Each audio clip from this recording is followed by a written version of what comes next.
Bonjour, Bonjour, pouvez-vous vous présenter? je m'appelle Jérémy Beckrich, je suis technicien à EDF depuis 2012. J'ai été d'abord agent de maintenance, puis je suis passé technicien. Quel a été votre cursus scolaire? J'ai d'abord fait cursus classique, brevet des collèges, puis après un EP MEI, maintenance des équipements industriels, et poursuivi par un bac pro MEI aussi. Suite à mon bac pro, en fait, j'ai eu la chance de pouvoir signer un CDI directement, et je suis parti dans la vie active, quoi. Quelles sont les tâches professionnelles dans votre métier?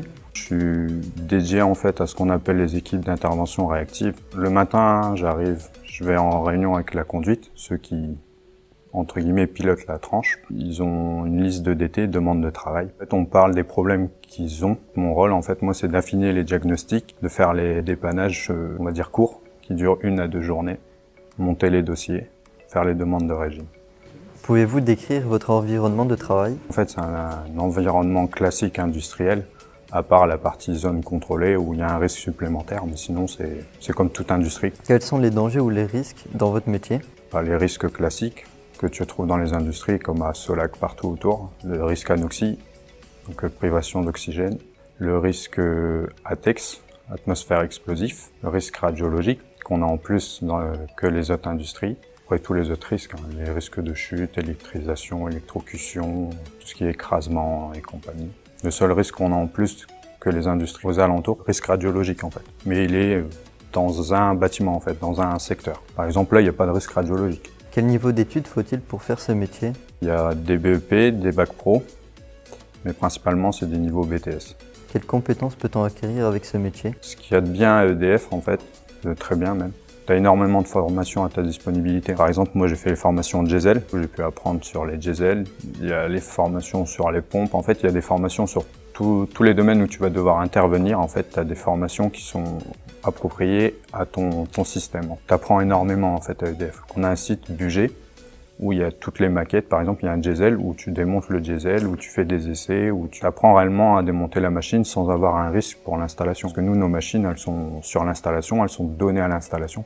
On peut pas retirer un système ou un élément comme ça. Donc du coup, là, tu interviens sur des machines totalement à part, où tu démontes réellement avec des formateurs qui sont... Où se situe votre lieu d'activité EDF? Le CNPE de Gravelines principalement. Ça arrive qu'on va sur d'autres sites pour faire des formations ou même des renforts. Avez-vous une tenue de travail particulière? Hors zone contrôlée, on est comme là, un bleu de travail classique. Après, en zone contrôlée, en fait, on doit changer parce que tout ce qui est en zone reste en zone, d'où le risque radiologique. Donc du coup, en fait, on change et les habits de zone restent en zone. Après, on a une tenue entre guillemets, c'est la tenue étanche ventilée. C'est quand il y a un risque de contamination volumique. Du coup, là, en fait, pour se protéger, c'est une combinaison complète où on est enfermé et on a de l'air. Quelle machine ou quel outil utilisez-vous? Tout l'outillage du mécanicien classique. Donc, clé plate, clé à cliquer. On utilise l'outillage de métrologie. Pareil, c'est tous des outillages pour mesurer des diamètres, des courses, couples. Pour monter certaines pompes, on a des outils spécifiques pour pouvoir les monter à la verticale ou à l'horizontale. C'est tout l'outillage classique, quoi. Comment préparez-vous les interventions? Moi, je vais en réunion le matin. Donc la conduite, elle me donne une demande de travail. Sur cette demande de travail, il y a l'anomalie qui est décrite. Moi, je vais contrôler l'anomalie, si elle est bien conforme à ce qui est écrit, le lieu précis de la fuite, etc. Suite à ça, en fait, je monte un dossier d'intervention. Donc en fait, dans ce dossier, on va retrouver une demande de régime pour être couvert. Je vais demander à séparer l'organe pour que j'intervienne en toute sécurité, séparer physiquement par des vannes, par exemple. Une pompe, on va séparer en amont, en aval. On va séparer électriquement le moteur, condamner des brochets. Comme ça, en fait, la pompe ne peut pas tourner par circulation de fluide parce qu'on a séparé amont-aval. Électriquement, parce qu'on a coupé le moteur. Donc là, c'est dans ma demande de régime. Moi, je vais demander ça, que je vais transmettre au plateau, qui vont transmettre à la conduite. Dans mon dossier, en fait, je vais aller chercher le REX, savoir en fait si on a un retour d'expérience sur cette machine. Par exemple, est-ce qu'on a déjà eu cette panne ou est-ce qu'il y a déjà eu des anomalies, aussi bien sur Gravelines que les autres sites. Je vais faire une analyse de risque, donc venir analyser tous les risques en fait. S'il y a un risque pour l'humain, s'il y a de l'amiante, s'il y a... En fait, on a toute une checklist à contrôler.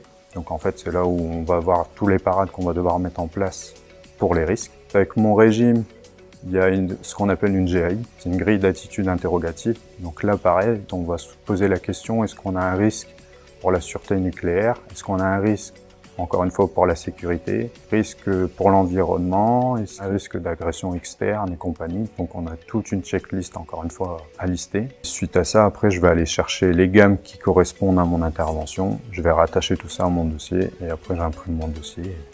Une fois que ma demande de régime est passée par la conduite, qu'elle est prononcée, donc là je récupère mon régime, je vérifie mes points clés de consignation et ensuite je vais faire mon intervention. Quelle est la partie de votre travail que vous préférez? J'aime bien, c'est tout ce qui est diagnostic, chercher la cause pourquoi cette machine elle a eu une défaillance. On va dire l'attitude interrogative, me poser la question pourquoi en fait.